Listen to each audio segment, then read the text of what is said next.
Fala pessoal, beleza? Começando mais um episódio aqui. Hoje eu vou conversar com minha amiga, que atualmente também está como secretária de Assistência Social, Cícera. Seja bem-vinda. Obrigada, Mar. Olá, tudo bem? Vamos tentar bater um papo confortável aqui, poder Não, falar um aqui, pouquinho sobre até o momento, né? Até onde tenho vivido até aqui. Espero trazer boas histórias. imagina, aqui estamos todos entre amigos. Gente, eu estudei com ela, tá? A gente é amigo de longa data. É casada com um primo meu, então tá todo mundo em casa aqui, tá bom? Também família. É, exatamente. Assim, a gente já estudou desde a infância, né? Sim, nós estudamos na quinta série.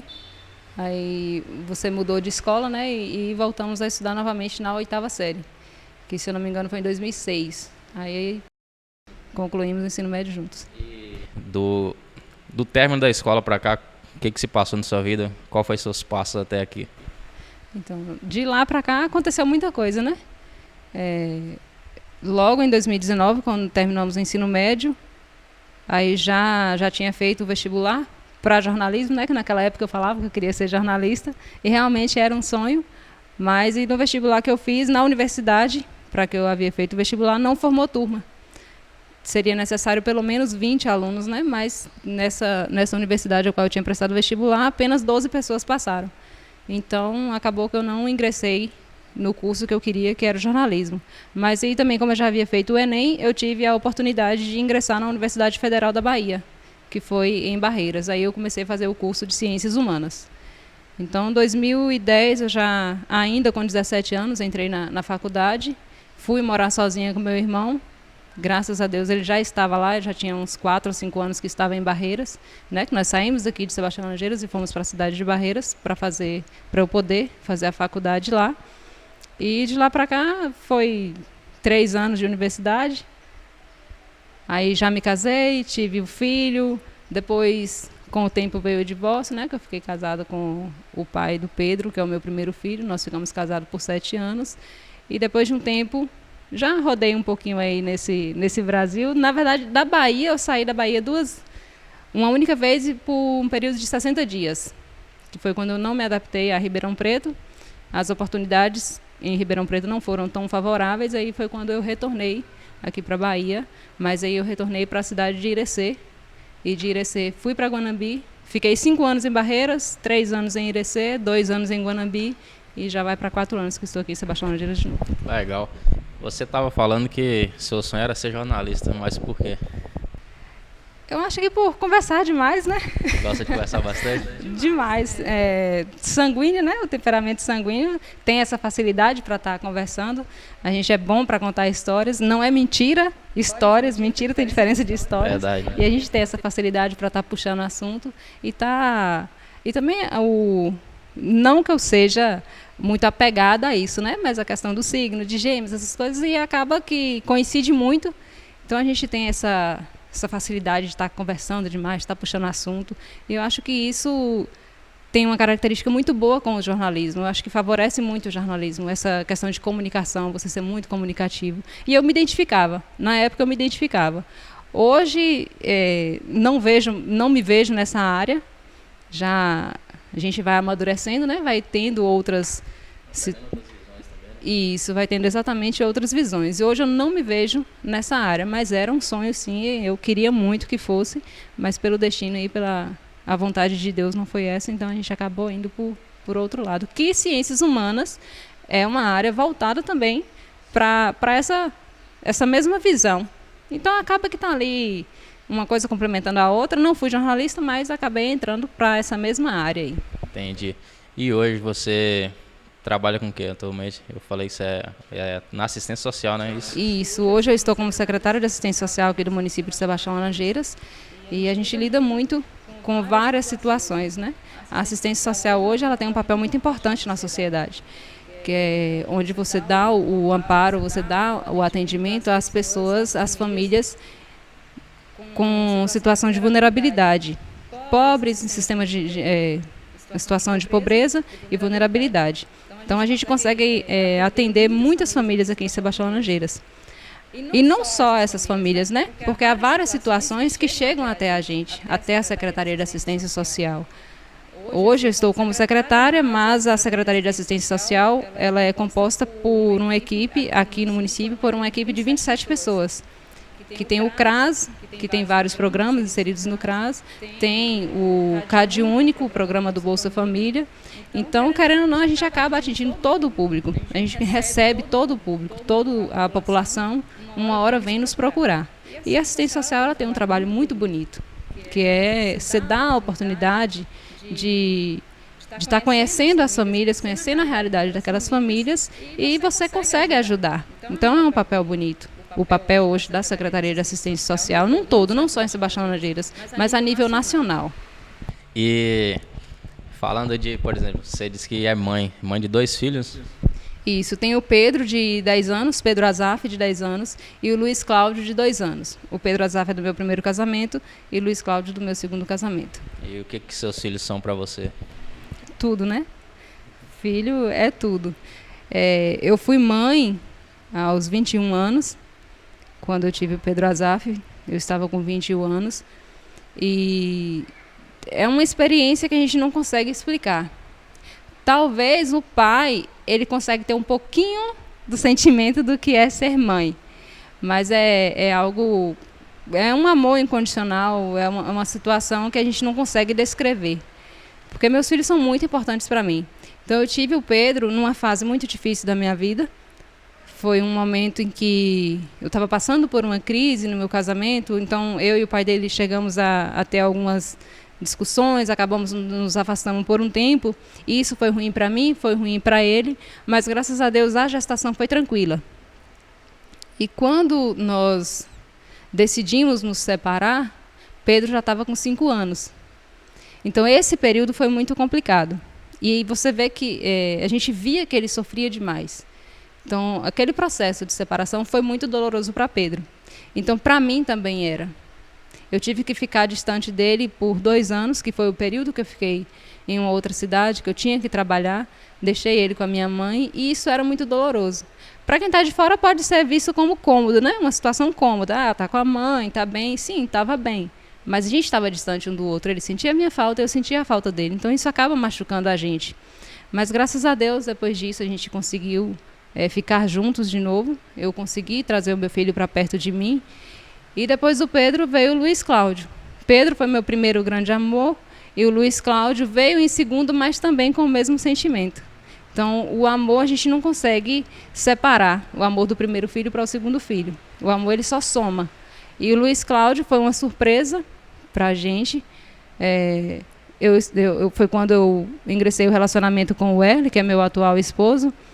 E foi um momento de mudança também. Foi um momento que eu estava retornando para Sebastião Laranjeiras, estava começando uma nova vida, cheguei aqui sem nada praticamente, para refazer, né? Eu tinha saído de um estado depressivo, estava me recompondo, então, aí logo de cara, você vai para uma cidade, você está num relacionamento onde a gente estava namorando ainda, nós não estávamos casados, nós estávamos ainda na fase de namoro, e descobrimos que eu estava grávida.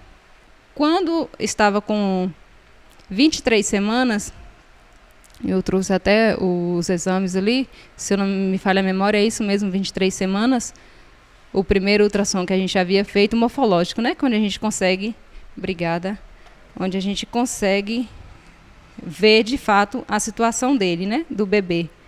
E foi quando o médico identificou que alguma coisa nele não estava normal. Que essa criança ele tinha um probleminha, ele não sabe, ele falou, mãe, você vai ter que procurar um especialista, porque eu não vou conseguir identificar aqui com clareza o que é que está acontecendo com ele. E eu não posso te dar nenhuma prévia do que é para não te preocupar.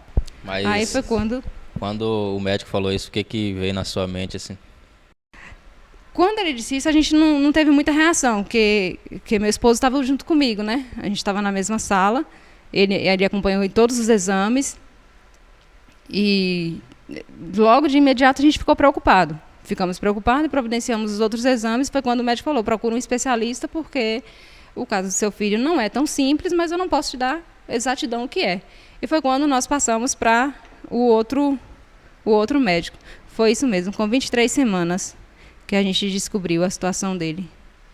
dia 16 de fevereiro de 2021, que aqui na imagem dá para ver direitinho. Aí nós procuramos o outro médico, né, o especialista, e foi quando ele diagnosticou que ele estava com a fibra da banda amniótica, que não é tão simples. É quando a fibra da placenta gruda na cintura do bebê. Na cintura não, gruda em qualquer parte do corpo do bebê. No meu filho, se tivesse pegado no braço, no pé ou algum dedo, teria decepado. E no meu filho alojou na cintura, no abdômen dele. Então, nesse momento, foi onde a gente ficou com medo. Foi onde a gente mais temeu mesmo. Porque quando ainda não se sabia o que era, a gente imaginava que poderia ser várias coisas, mas não que seu filho seria decepado dentro do útero, né? Era a última coisa que a gente ia imaginar. Aí, quando nós fizemos essa segunda ultrassom morfológica para ver com detalhes, ele já estava com 26 semanas. E foi quando o médico falou para a gente, mãe, você vai ter que passar por uma cirurgia via-uterina para a gente poder tirar essa fibra e o seu filho ter chance de vida. E então, nesse período, como é que foi o processo seu com seu marido? Ele sempre estava presente? Doloroso. Muito doloroso. Tem uma outra imagem aqui que dá para ver melhor. Essa daqui. Foi muito doloroso. A gente ficava muito preocupado porque os exames eram sempre muito caros. Toda a ultrassom que a gente tinha que fazer era essa, a morfológica, que ela acaba sendo mais cara. E a gente tinha que fazer esse acompanhamento a cada 15 dias. Então era muito preocupante para a gente. Preocupante com o bebê, preocupante se a gente não teria condições financeiras para estar arcando com os exames. Mas graças a Deus a gente teve muito apoio da nossa família. A nossa família abraçou essa situação com a gente. E aí, quando ele falou, você volta com 15 dias para eu estar fazendo o seu encaminhamento para o hospital onde vai fazer essa cirurgia. E no mesmo instante ele voltou atrás e falou, 15 dias pode demorar muito, pode custar a vida do seu filho, você volta com 8 dias. Quando nós voltamos com 8 dias, ele havia dito pra gente não vai conseguir fazer a cirurgia do seu filho porque ele já está grande e não tem como o aparelho trabalhar dentro do útero. Então agora a gente vai ficar fazendo acompanhamento a cada 15 dias para entender como é que essa criança vai evoluir, mas ele pode ser decepado. Então a gente ficava naquela preocupação. Vai ser decepado? Não vai? Qualquer hora a gente pode perder o bebê. Então foi muito desconfortável, muito preocupante para a gente, mas chegou um momento que a gente entregou para Deus, né? A minha mãe é evangélica, tem muita fé, muita fé. Então eu creio que o milagre veio através das orações de muita gente, né? Que eu também sou evangélica, eu também sou cristã. Como que Deus agiu na sua vida, assim, deu muita força? Meu esposo, eu acredito que foi mais forte que eu. Por muitas vezes, eu achei que não iria chegar até o final da gestação, por mais que eu confiava que poderia sim acontecer um milagre. Mas quando você vê as coisas acontecendo, todo dia um exame novo, todo dia um exame fala uma coisa. E aí chegou um dia que o médico falou, seu bebê não vai ser mais decepado, porque ele já está bem grandinho, ele já está com a coluna formada, mas ele não vai ter o movimento das pernas. E aí a gente já teve a certeza que o nosso filho iria nascer, mas que seria numa situação especial. Aí é onde já vem a preocupação, como que a gente vai lidar com isso? Né? Porque uma criança especial, eu não acho que é todo mundo que tem a capacidade para cuidar. Criança especial, ela vem para quem tem esse potencial. Eu acho que pessoas, mães e pais que têm crianças especiais, são escolhidas por Deus. Porque a gente não conhece a gente mesmo, né? A gente só conhece a nossa reação em algumas situações quando a gente vive aquilo. E Deus conhece a gente, o nosso futuro, Deus sabe o que vai acontecer com a gente. Deus então, sabe assim, todas as coisas, né? Isso. Então, ele sabe exatamente para quem ele pode entregar uma criança especial. E quando falou assim, seu filho pode não ter o movimento das pernas, então a gente já ficou bem mais preocupado. O meu esposo, ele me acompanhou em todos os exames, ele me deu muito apoio, me deu muita força. Mas em algumas situações também, quando chegava em casa, porque todos os exames eram feitos na cidade vizinha, né? Então, quando a gente chegava em casa, já cansado daquela situação, e também preocupado, a viagem já era desgastante. E aí eu percebia que ele também estava preocupado. Mas ele nunca me desanimou. Ele sempre deu palavras de conforto, fica em paz, fica tranquila, vai estar tudo certo. Daqui a uns dias a gente vai estar com o nosso bebê no colo, vai estar tudo bem. Então, assim, a questão do agir de Deus. Quando o médico falou, seu filho não vai ser mais decepado, mas ele pode não ter o movimento das pernas, a gente dá a entender que ali Deus começou a operar, né? Porque é uma situação onde todos os outros casos acontecem. Inclusive, em Guanabi, tem uma das mães que teve o filho com essa mesma síndrome, ele nasceu sem os 2 dedinhos, porque foi a mesma situação. O meu filho alojou na cintura, o dele foi alojado nos dedos. E aí, nisso, a gente foi fazendo todos os exames que pediram, até que chegou o dia do médico falar, você vem dia 8 de março, do 8 de julho para cá, que a gente vai te colocar na regulação, e mandar você para Salvador, porque você não tem como ter esse filho aqui, porque a gente não tem cirurgião pediatra. E aí já vem outra preocupação. Como que a gente vai sair daqui, vai para Salvador, vai ficar lá no hospital, a gente não conhece nada, nem ninguém, e para a gente ter um apoio, a gente não sabia quanto tempo iria ficar lá, como seria essa cirurgia, era uma coisa muito nova para a gente. Então nós ficamos muito preocupados também, mas nunca deixando de acreditar que o milagre poderia acontecer por completo, né? E aí, dia 6 de julho, eu fui fazer os últimos exames, que eram os exames de coração, né? Porque Pedro, ele veio de parto normal. E Pedro veio com 36 semanas. E aí o médico falou, você não pode entrar em trabalho de parto, porque a hora que o bebê nascer, a pele, como a fibra está grudada nele, a hora que ele nascer, vai arrancar toda a pele dele. Então, você não pode nem entrar em trabalho de parto, você tem que passar por uma cesárea. E eu sempre fui defensora do parto normal. Por que você fala? Não é por questão de achar que quem faz parto cesáreo é menos mãe, não, de jeito nenhum. Mas eu achava que a recuperação era melhor. Não tenho, assim, um porquê o parto normal, mas eu sempre fui defensora. Eu sempre achei que é mais saudável para a mãe, é mais saudável para o filho. Eu sempre tive esse pensamento. Aí, quando falou que eu tinha que fazer uma cesárea, eu falei, não tem jeito, né? Se for para salvar a vida dele, lógico que eu prefiro fazer a cesárea. E não questionei, aceitei. Porque eu sei que o que o médico queria era o melhor para mim e para o bebê. Ele sempre quer o melhor, né? Isso. E eu não iria entrar em discussão com o médico, né? Ele estudou para isso, quem tem bem conhecimento do assunto é ele. Não ia entrar em discussão com ele. E aí, quando ele falou para a gente fazer esses últimos exames, eu fiz, e tem uma tia em Guanabi que também estava dando todo o suporte para a gente, a tia Marli, maravilhosa. Amo ela demais, e depois disso eu tenho ela como minha segunda mãe, que cuidou dos meus irmãos quando eram crianças. Então, assim, a gente já tinha muito apego desde criança, né? E aí ela cuidou de mim quando criança e cuidou do meu filho. Então, querendo ou não, a gente acaba tendo um sentimento maior, um elo maior. Então, tia Marli, eu tenho gratidão eterna por ela. E fiquei na casa dela, do dia 6 até o dia 8. Porque dia 6 eu saí de lá, já tinha terminado os exames já bem à tardezinha. Eu falei, não vou voltar, já vou ficar pro dia 8, que dia 8 de madrugada eu ia ter que estar lá. Aí eu acabei ficando na casa dela. Quando foi 2 horas da manhã, do dia 7 para o dia 8, a minha bolsa estourou. Aí eu falei, o médico falou comigo que eu não podia entrar em trabalho de parto. Minha bolsa estoura? Me traz essa surpresa? Aí chamei, falei, tia, pelo amor de Deus, me leva para o hospital porque a bolsa estourou. E o médico falou que eu não posso entrar em trabalho de parto. E ele vai me mandar para Salvador ainda, porque aqui não tem especialista, não tem cirurgião, pediatra. E aí ela me levou para o hospital. Quando chegou no hospital, a médica plantonista não quis fazer meu parto. Falou, não vou fazer seu parto. Você não teve o primeiro filho normal, você pode ter o segundo. Eu falei, mas os exames estão dizendo que eu não posso ter. Eu não posso entrar em trabalho de parto, porque é risco para o meu filho. E ela se recusou. Aí, nesse momento, eu entreguei para Deus. Falei, Senhor, se for da tua vontade, que essa criança nasça bem, espera Dr. Emerson chegar às 7 horas. Não sei se poderia falar o nome dele, mas o Dr. Emerson foi quem nos deu muito apoio, foi quem cuidou muito bem da gente, de mim, do meu filho, do meu esposo. Ele nos tranquilizou por diversas vezes. Não posso falhar. Falei o nome do Dr. Emerson, também Dr. Augustinho Lira, que foi quem primeiro nos acompanhou. E ele deu descontos para a gente, ele parava de atender algumas pessoas para nos atender. Às vezes a gente ligava preocupado, ele nos respondia, tentando tranquilizar a gente. Então, eu tive a sorte de cair na mão de bons médicos, de ótimos profissionais.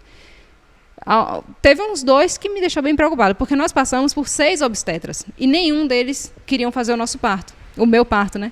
Nenhum deles queria fazer o parto, porque era muito preocupante a situação. Aí você pensa, passar por 6 obstetras, todos recusarem fazer, então, porque não era sério, não era brincadeira. E aí, quando nós chegamos no hospital, que a médica se recusou a fazer o meu parto, eu entreguei para Deus, 7 horas em ponto, o doutor Emerson chega, 7h03 eu já estou na sala de parto. Ele falou, vai para a sala de parto, você não pode mais esperar. Me mandou para a sala de parto, fez a cesárea ali rapidinho, que faltava só 3 centímetros para dilatar, né? Então, assim, se ele demorasse mais um pouquinho, o bebê ia nascer, de parto normal. Mas aí ele entrou, já colocou 2 pediatras junto com ele, 2, se eu não me engano, foram 2 pediatras junto com ele na sala. E ali, a hora que meu filho nasceu, já todo mundo preocupado, mas ele muito calmo. Não sei se ele estava nervoso, o que estava passando com ele, mas ele conseguiu me passar muita tranquilidade. E geralmente também ele lida muito com essa situação, capaz, né? Não só sempre assim, né? Então, acredito que se ele não passar a calma, ferrou, né? Imagina a gente como é que ia ficar, né? Mas ele foi maravilhoso, o tempo todo ele dando muito apoio pra gente. E na hora que o bebê nasceu, ele olhou pra mim e falou, mãe, você lembra da fibra que estava grudada no seu filho? Eu falei, lembro. Ele falou, não tá, seu filho é um milagre. Ali agora eu já me derramei em lágrimas, já chorei, já agradeci. Só que meu filho foi pra UTI, ele não ficou comigo. Ele foi pra UTI e eu só fui ver ele no outro dia para poder amamentar. Minha mãe me acompanhou, meu esposo também estava comigo. E foi naquele período ali de final da Covid, né, em 2021. Estava encaminhando para o final da pandemia. Aí eles revezavam. E o que mais me doeu nesse período é porque minha mãe estava comigo o tempo todo, eles não deixaram minha mãe ver o bebê.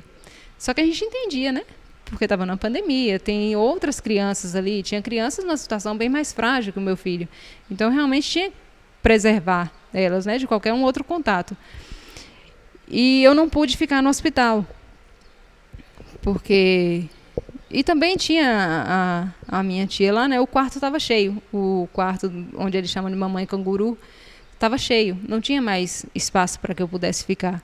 Então, eu tinha que ficar todo dia indo para a casa da minha tia, e voltava para amamentar o bebê. Aí eu voltava para casa da minha tia e voltava para amamentar o bebê. Então, a gente fazia isso umas 4 vezes ao dia, ou até mais.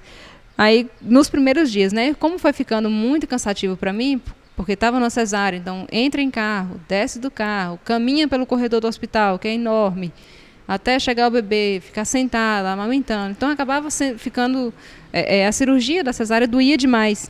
E foi ficando muito cansativo. O meu psicológico já foi ficando fraco com isso. Eu já me perguntava, aquela fé que eu estava tendo no início, né, para que Deus salvasse meu filho, para que desse vida e saúde para ele, que ocorresse tudo bem, eu já comecei a questionar.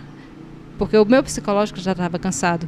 Mas por que comigo? Por que não libera meu filho? Deixa eu levar meu filho para casa. Só que tinha vários exames para ser feito com ele. Porque o que aconteceu com ele foi a primeira situação no hospital regional. Então, surgiam muitas interrogações. Por que essa criança não está com nenhum problema? O que ele passou era para ter algum problema, pelo menos no intestino aqui dele vai ter que ser atingido. Foi um milagre de Deus mesmo, né? Um milagre. Então, como por fora, no exterior dele não tinha nenhum problema, ele estava batendo a perninha demais, ele estava muito agitadinho, eles pensaram, por dentro vai ter algum problema, porque não é normal essa criança passar por isso e não ter nada. Aí fizeram ultrassom no abdômen, fizeram ultrassom na coluna dele, fizeram ultrassom no cérebro dele, para tentar entender o que estava acontecendo com essa criança. E ali, na sala canguru, há alguns dias, eu pedi a algumas das outras mães, né, para revezar comigo. Falei, deixa eu deitar só um pouquinho, para não ter que voltar para casa, porque é muito cansativo, é muito doloroso. Aí elas cediam, porque estava na mesma situação que eu, ou outras até numa situação pior. É que numa situação assim todas se ajudam, né? Sim, todos se sensibilizam. A sua luta ali, mas todo mundo se une, né? Sim, porque mãe talvez não está passando pelo mesmo problema, mas consegue dimensionar um pouquinho a dor da outra. Tem empatia, né? Se coloca no lugar da outra. Né? Isso. Aí, até que chegou o dia que deu alta para ele. E não teve nada. Ele saiu de lá perfeito, não teve problema nenhum. Não ficou nenhuma sequela, assim? Nenhuma sequela. Meu filho ficou por 10 dias na UTI, mas só para fazer esse estudo. O que aconteceu com essa criança? Por que essa criança está normal? Alguma coisa tinha que acontecer com ela. Aí, quando a gente voltou, foi para casa, que nós recebemos alta num domingo à noite. E a pediatra falou: eu só vou dar alta para o seu filho se você me prometer que você só vai para Sebastião Langeiras amanhã. E naquela agonia, porque eu queria vir embora para casa, né? Era umas 6 horas da tarde quando ela deu alta. Que é a doutora Ludmila, que é a esposa do doutor Emerson. A doutora Ludmila, pediatra, e o doutor Emerson, o obstetra, né? Que fez o parto.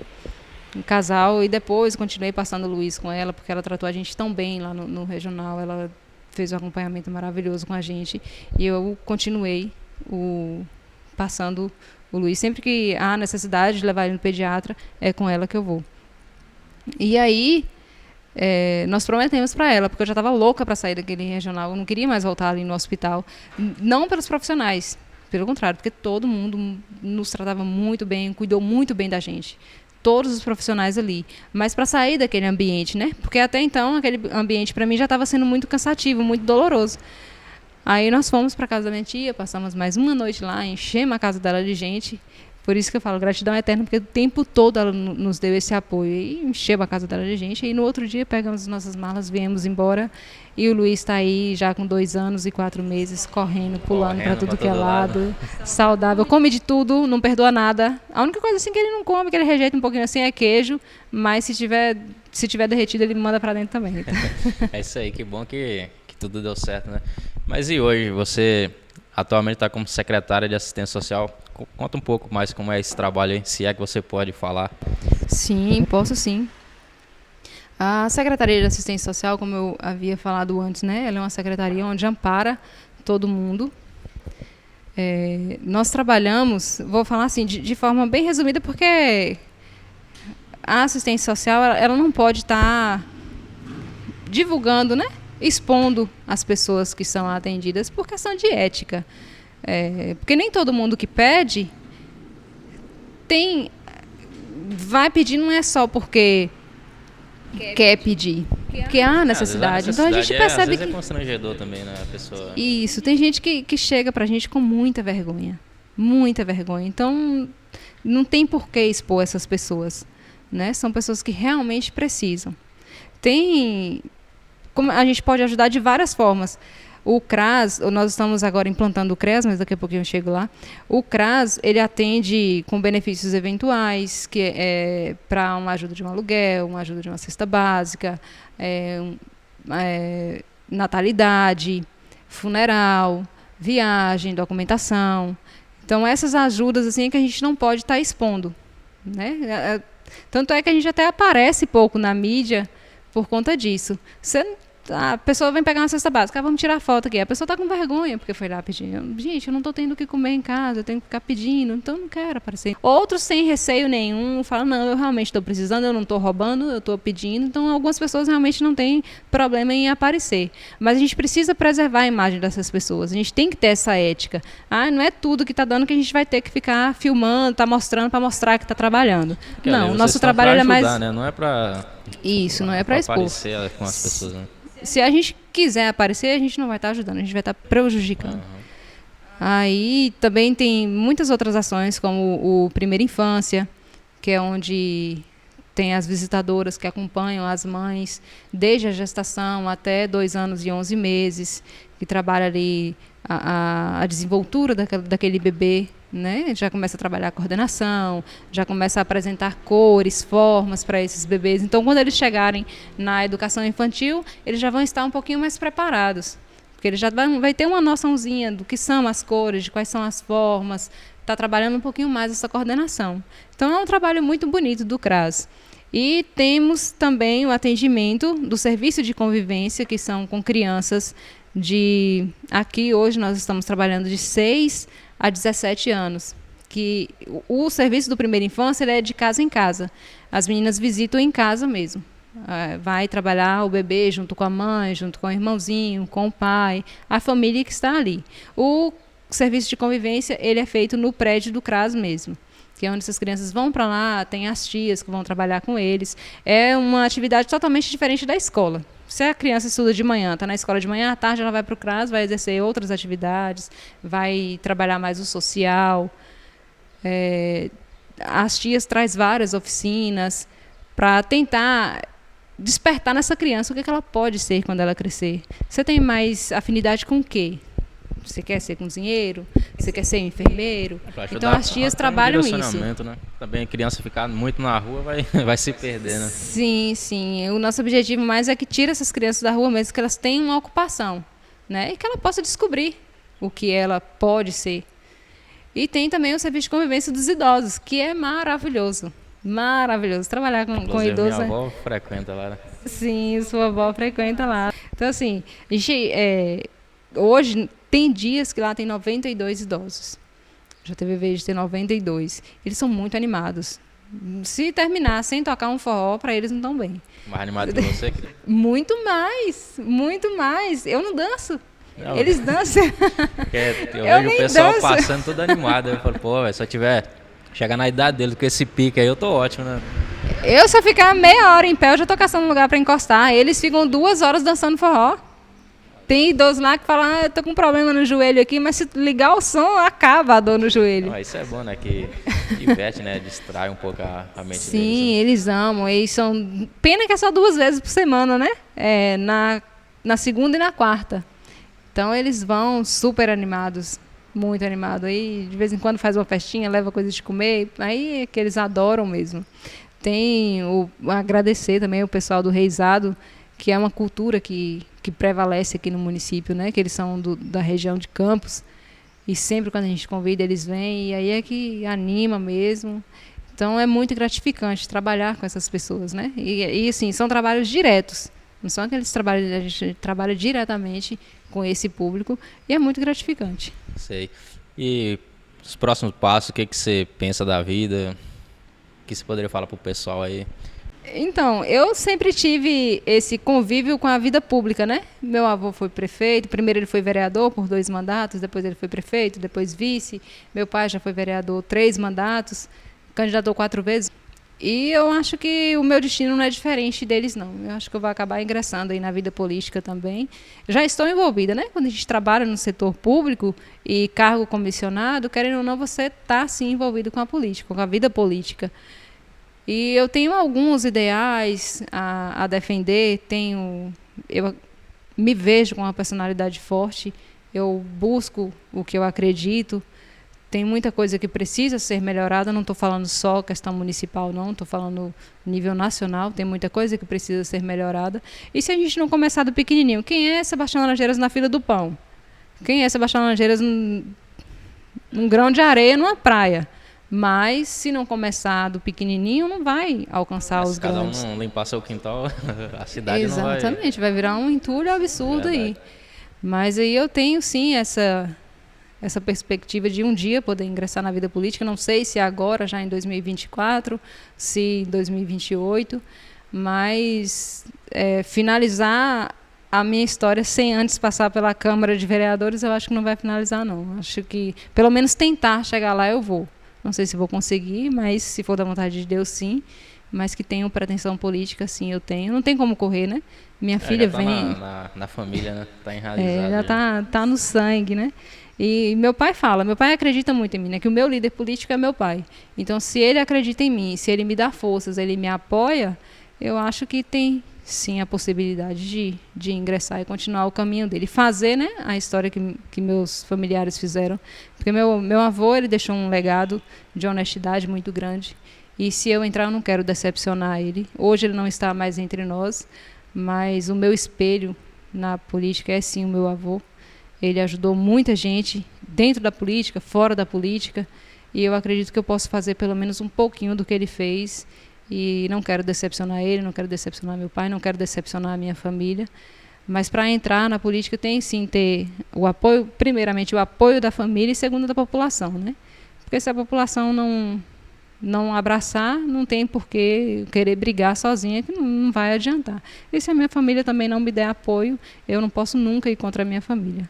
Então, o que depende hoje é isso, é a população querer e a minha família me apoiar, que eu acredito que pelo menos essa segunda opção do apoio da minha família eu tenho. Se for da vontade de Deus, tudo vai dar certo, né? Amém. E falando em Deus, o que Deus, pela sua história, significa para você aí? É clichê falar, né, que Deus é tudo, mas não tem outra palavra que possa definir, não. Deus, ele é tudo na minha vida. Eu já vivi vários milagres. O milagre maior, assim, para contar, para que outras pessoas possam ver, é esse que aconteceu na vida do meu filho.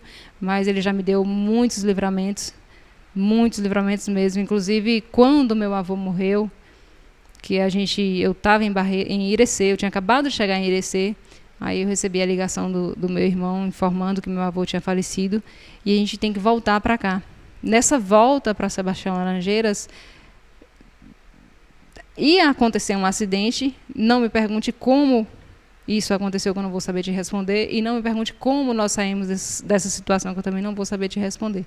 Mas foi na madrugada, nós ultrapassando uma carreta, do nada a outra carreta aparece de frente com a gente numa velocidade absurda e nós tivemos que jogar para a esquerda, para o acostamento do lado contrário, né? Porque a gente já estava ultrapassando uma carreta, vinha uma aqui e a outra do nada apareceu numa reta. Não sei se ela vinha de farol apagado, se a gente dormiu e acordou, mas a gente estava bem atento e do nada ela aparece de cara com a gente e eu estava dirigindo nesse momento. Então, não sei como eu consegui, porque eu não tenho essa agilidade em asfalto e muito menos à noite. Então, tive que jogar para o acostamento contrário, da contramão. E por sorte não vinha mais nenhum caminhão atrás, nenhum outro carro. E ali eu vi que Deus realmente tinha tirado a gente da pista naquele momento. Então esse é um dos poucos milagres. Deus, ele sempre me surpreende. Sempre me surpreende. Meu pai também, a vida do meu pai foi sim um milagre, porque meu pai passou por um infarto. E onde ele estava, ele não conseguia gritar e minha mãe olhou pela janela do nada, minha mãe simplesmente falou, vou dar uma olhada aqui na janela, e viu meu pai caído numa distância considerável, e ali já entrou em contato com meus irmãos, com o Sérgio, meu irmão, e já prestou todo o socorro para ele ali.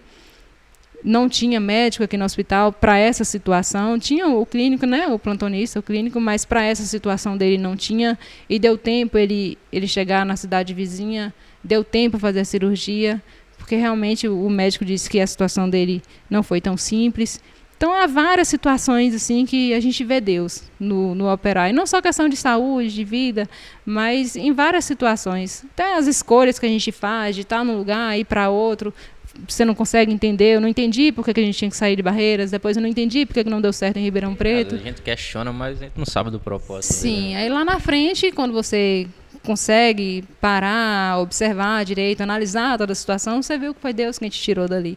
Então, Deus, ele é simplesmente tudo, ele é... Às vezes a gente fica triste, né? Porque, querendo ou não, a gente pisa na bola com ele um pouquinho.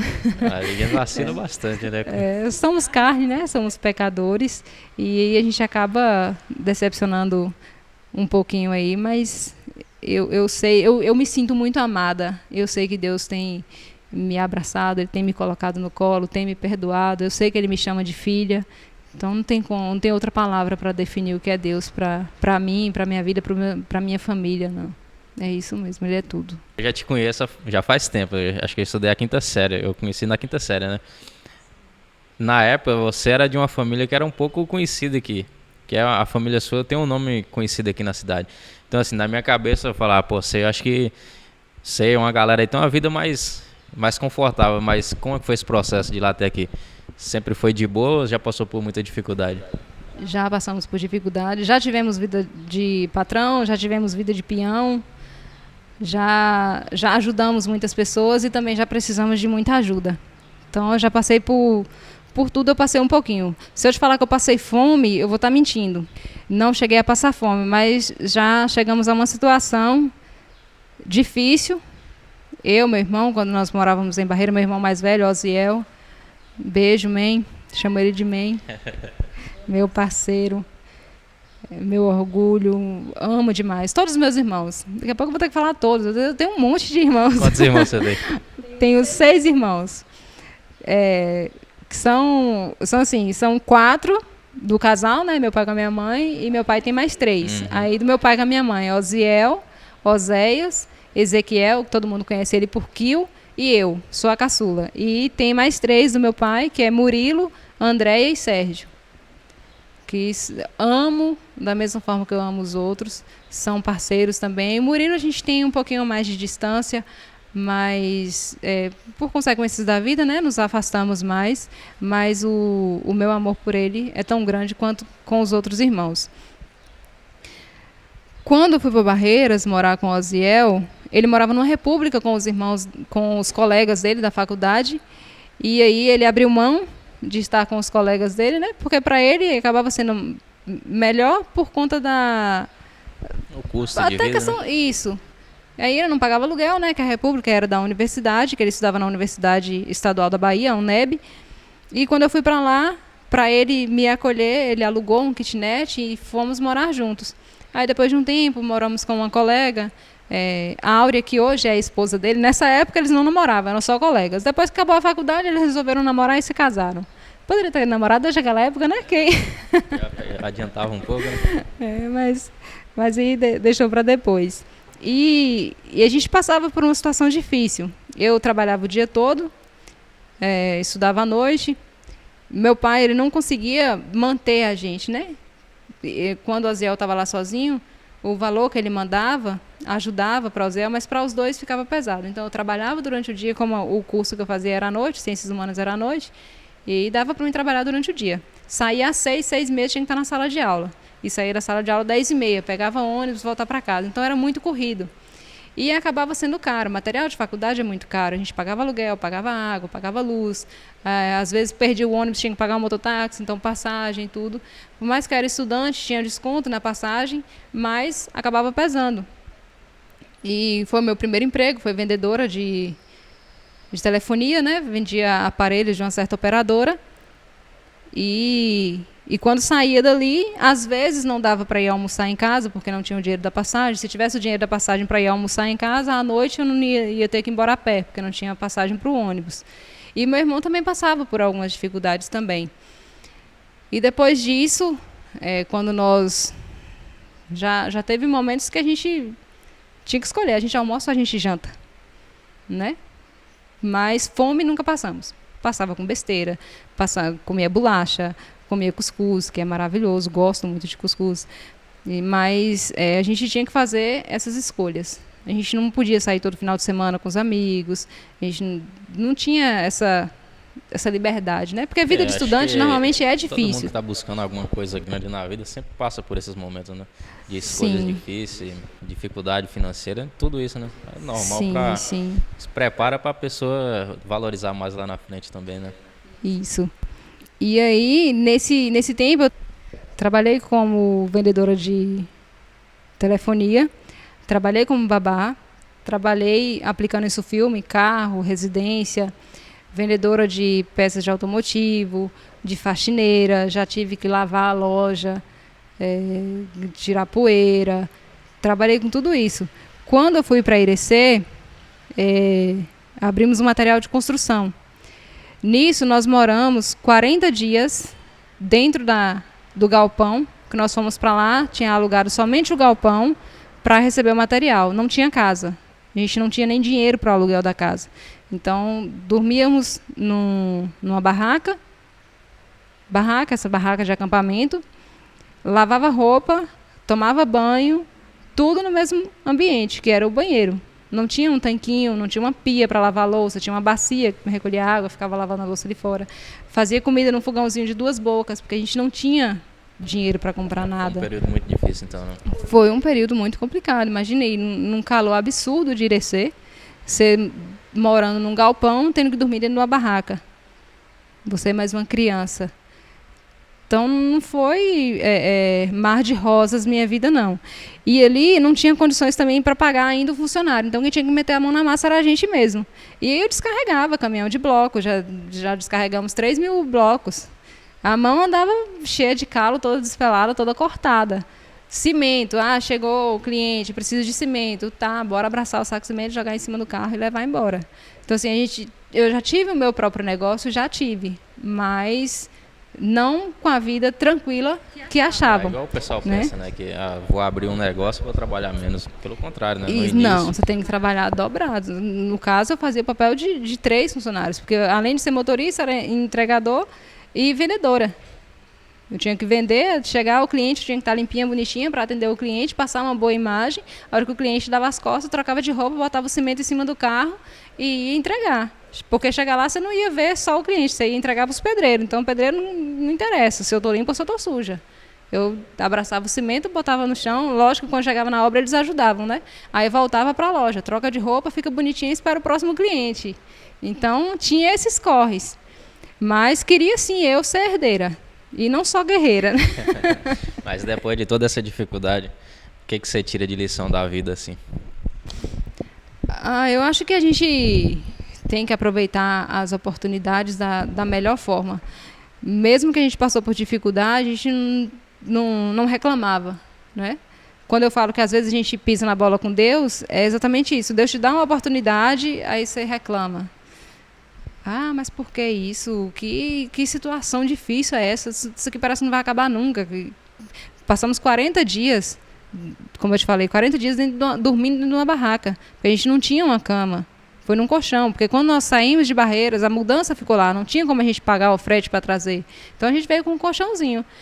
Que dificuldade. Isso aqui parece que não vai passar. 40 dias pareceu uma eternidade. Até a gente conseguir o dinheiro do primeiro aluguel, aí depois conseguir as coisas para trazer para casa.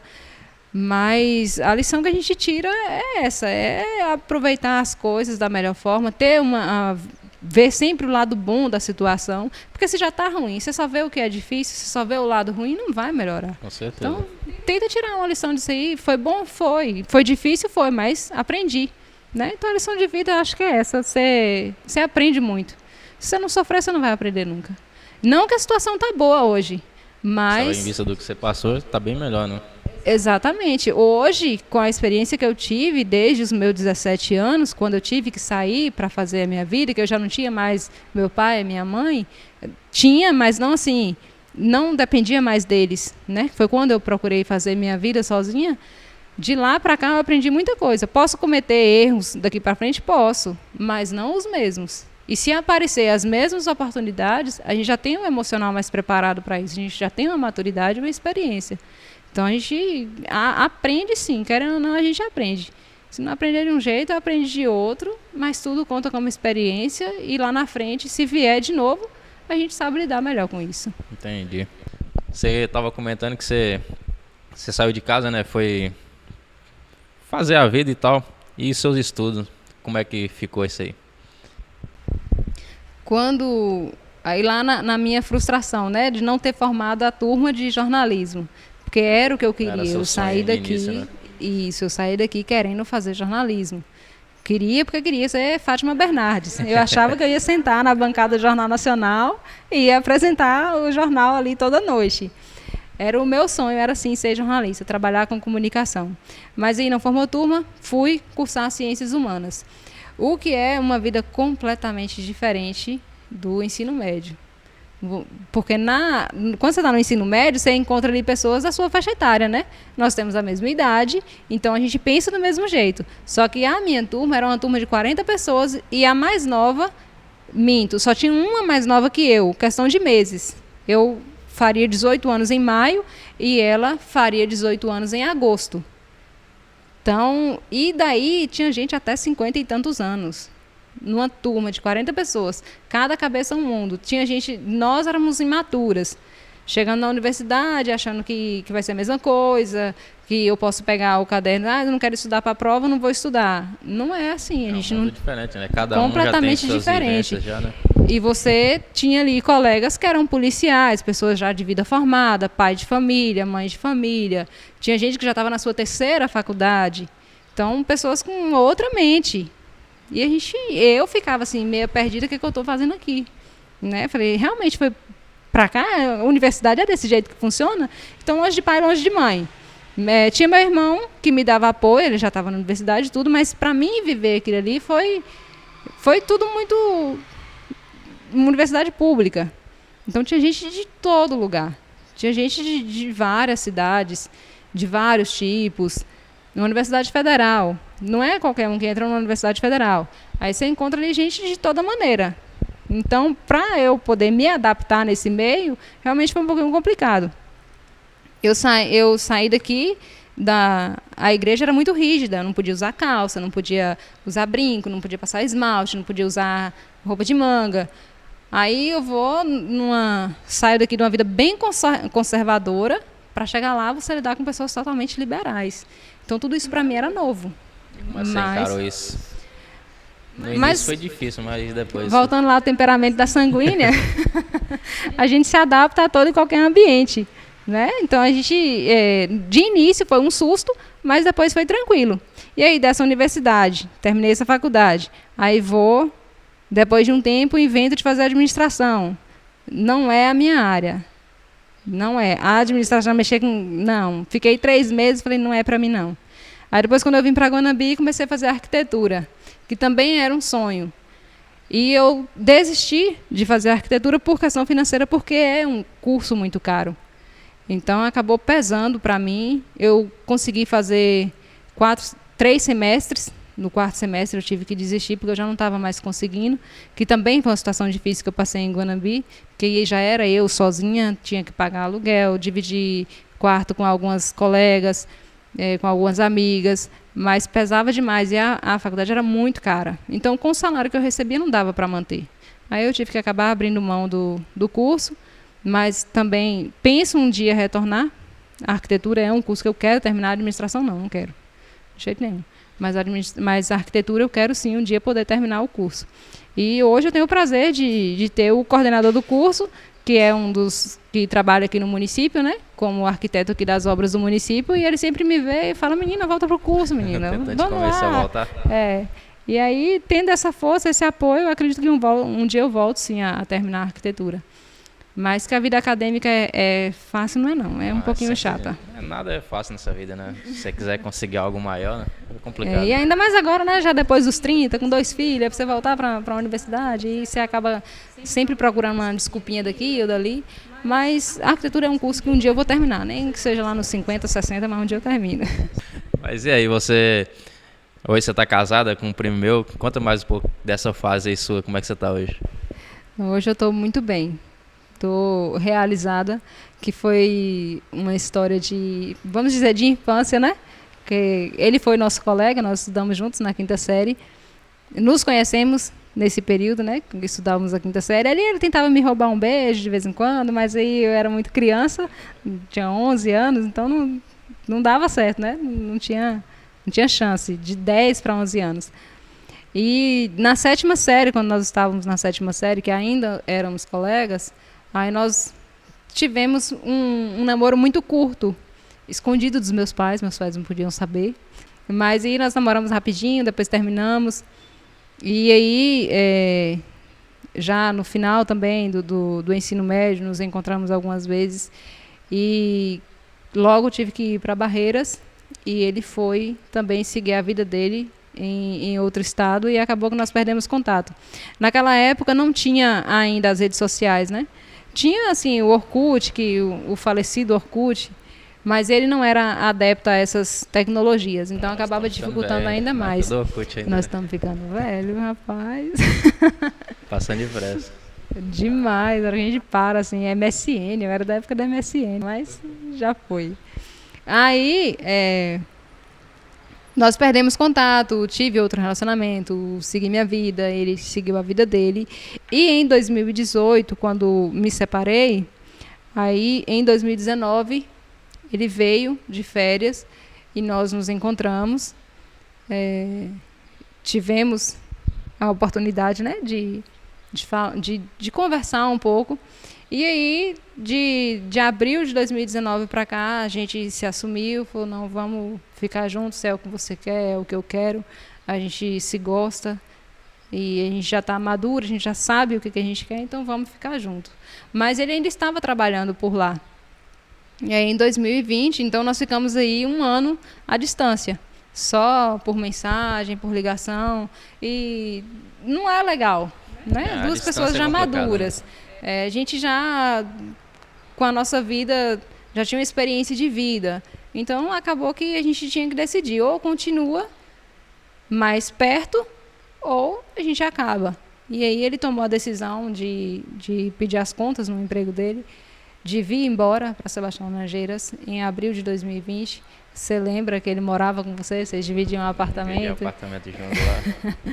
Então, aí ele veio embora, nós engatamos aí um relacionamento bem mais sério. E depois de um tempo eu engravidei e hoje estamos bem. É o amor da minha vida. Amo ele, você sabe da nossa história. Tem outros amigos em comum também que sabem. Falar, né? Então, assim, hoje eu estou vivendo uma das minhas melhores fases, né? Depois do nascimento dos meus filhos, posso dizer que é a melhor fase da minha vida hoje. Estou realizada. Meu esposo, ele é maravilhoso. Você conhece, é família. Você também é uma pessoa maravilhosa. Então não tem como ele ser diferente, né?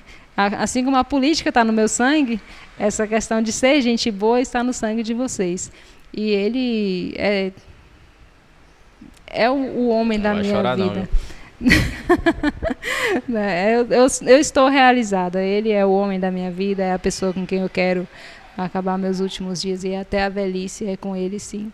Temos um fruto, o milagre, né? Que é o fruto do nosso amor. Então, sim, estou bem. Estou bem.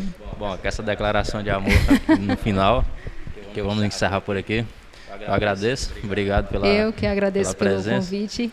Você sabe que eu sou admiradora do seu trabalho. Sempre torci muito para o seu crescimento e é bom ver essa evolução. Elismar, na quinta série, ele não tinha boca para nada. Até o presente, quando a professora fazia a chamada, todo mundo respondia presente. Ele só levantava a mão. Nem isso ele respondia. Muito tímido. Assim também, mas eu fico muito feliz em ver sua evolução.